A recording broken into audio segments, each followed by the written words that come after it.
Zach Wilson wasn't supposed to end up here. Not like this. Not backing up someone else. Not answering questions about what went wrong. Not talking about lessons and growth when all he wanted was to be the one with the ball in his hands and a franchise in his corner. He was supposed to be the answer. Now he's chasing a chance to just be part of the conversation again. And yet here he is, South Florida, sun blazing, Dolphins painted on his helmet, and a locker next to the guy they're actually betting on. Tua Tagovailoa is the face. Zach, he's a question mark. A reclamation project. A maybe. A if Tua gets hurt option. A quarterback who's been stripped of everything but the fight to stay relevant. It's not the story anyone expected when the Jets took him second overall. But stories rarely care about how they're supposed to go. They bend. They break. They rewrite themselves when nobody's looking. And right now, Wilson's holding the pen. His voice doesn't crack when he talks about New York, but the weight of it lingers in his pauses. It was challenging, he said, which, in NFL speak, is code for it was a disaster. But he doesn't deny it. He doesn't run from it. He's not pretending he was misunderstood or mishandled or sabotaged. He knows what it looked like. He knows what it was.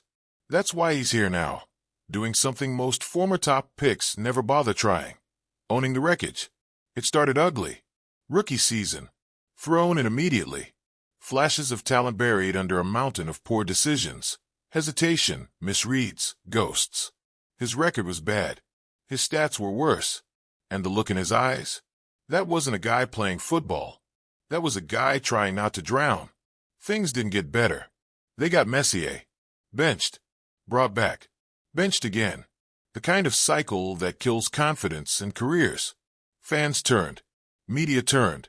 Teammates. Who knows? The locker room gets quiet when quarterbacks fail. No one wants to say the thing everyone's thinking. Maybe this guy just isn't it. And then, like some twisted plot twist, Aaron Rodgers enters the scene. The savior. The teacher. The Super Bowl champ walking into the building to show Zach how it's supposed to be done. And just 4 plays into Rodgers' debut, pop Achilles. Done. Season gone. And guess who's back under center? The guy who wasn't supposed to be there anymore. But he was there. Again. And he wasn't ready. Again. More inconsistency. More questions. More headlines that weren't about football. It all ends the same way. Off the field. Out of the plan.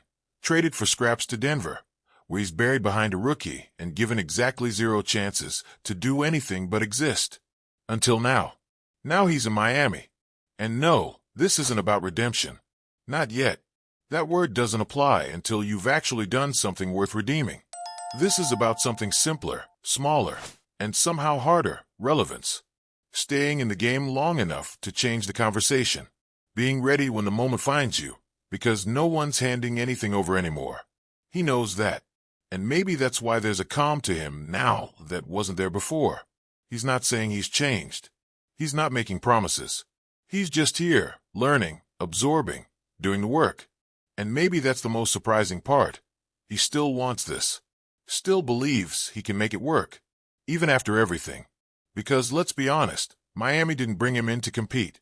They brought him in because they've seen what happens when Tua's body betrays him.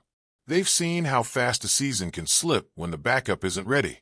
They needed insurance. And Wilson, he needed a pulse. A sideline. A headset. A sliver of structure. He gets that now 1 year. $6 million. Maybe more if lightning strikes. That's the deal. Take it or fade away. And here's the twist no one saw coming. Maybe this actually fits. Maybe this wild, high-octane offense with receivers that look like they're playing in fast-forward is exactly the chaos he needs. Maybe Mike McDaniel, the play caller who never stops tweaking and adjusting and asking his players what they like, is the one voice that can crack the code. Maybe watching Tyreek Hill and Jalen Waddle fly past corners in real time is the reminder that the NFL isn't just pain and pressure and press conferences. It's also fun. It can still be fun.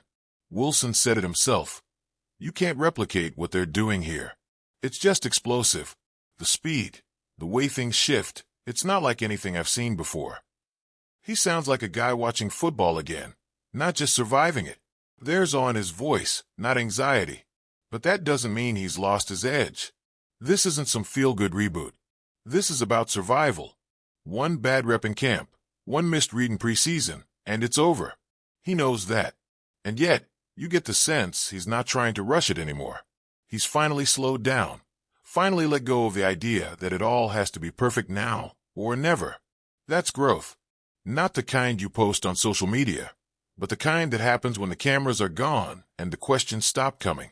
The quiet kind, the real kind.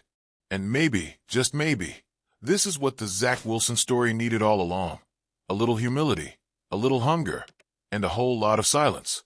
No more billboards. No more face of the franchise talk. Just football. Just the grind. Just a backup quarterback trying to stay ready for whatever comes next.